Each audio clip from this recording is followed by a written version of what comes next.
Halo semua, terima kasih sudah mengklik video ini. Jangan lupa subscribe agar channel ini dapat berkembang. Jangan lupa siapkan kopimu dan cemilanmu. Selamat mendengarkan. Bab 22. Di dalam klinik damai, Luther sedang minum anggur bersama pria tua bermata satu. Pada saat ini, tiba-tiba ponselnya berdering.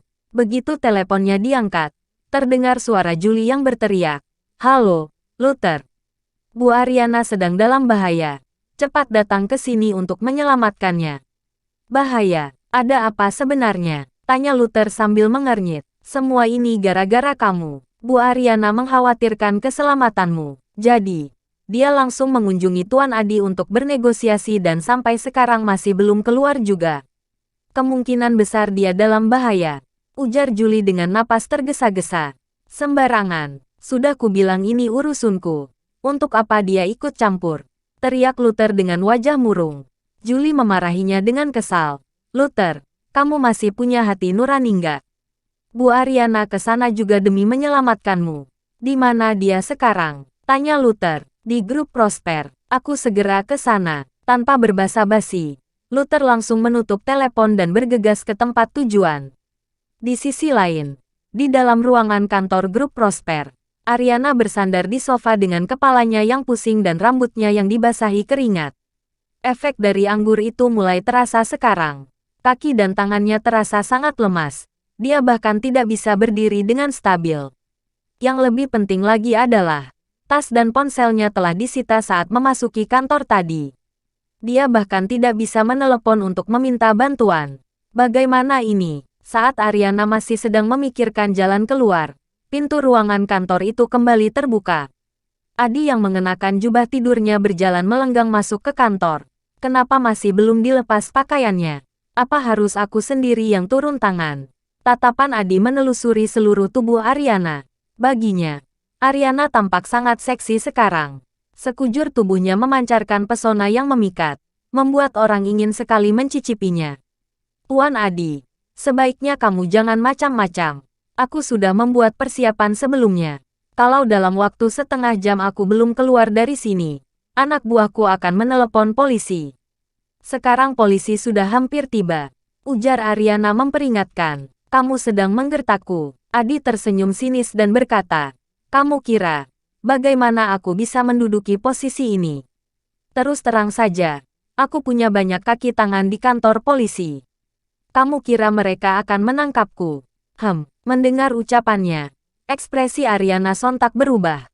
Ariana mengira dia telah melakukan cukup persiapan untuk menjaga keamanannya, tetapi tidak menyadari bahwa lawannya sama sekali tidak gentar. "Sudahlah, jangan melawan lagi.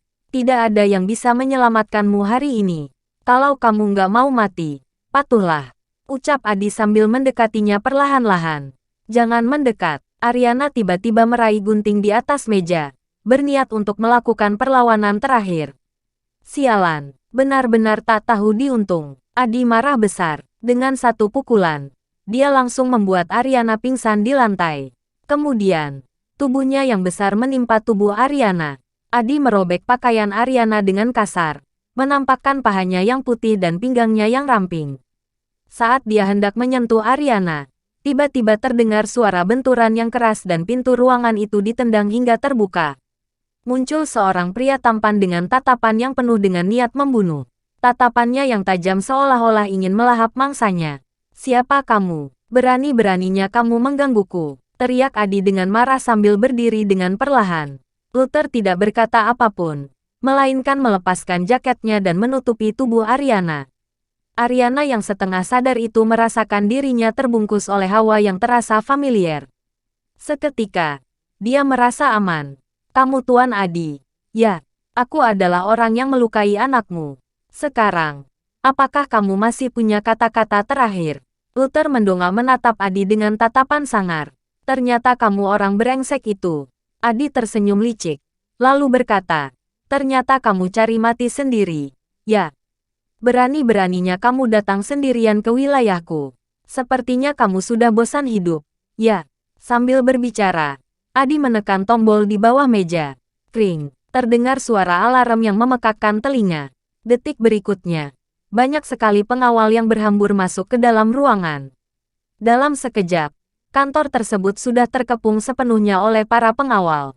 Sejauh mata memandang, hanya terlihat sekumpulan orang berbaju hitam yang setidaknya berjumlah ratusan.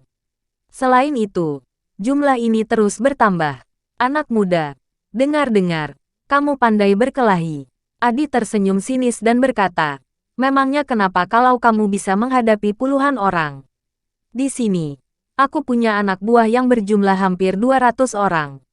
Bagaimana kamu mau menghadapinya? Seberapa hebatnya pun Luther, pada akhirnya dia pasti tidak akan bisa menang melawan orang sebanyak itu. Sepertinya kamu sudah punya persiapan. Luther menatapnya dengan tenang dan berkata, hanya saja, kalau aku mau membunuhmu, tidak ada yang bisa menghentikanku. Anak sombong, aku ingin melihat seberapa hebat kemampuanmu. Bunuh dia. Atas perintah Adi, para anak buahnya langsung mengeluarkan pisau mereka.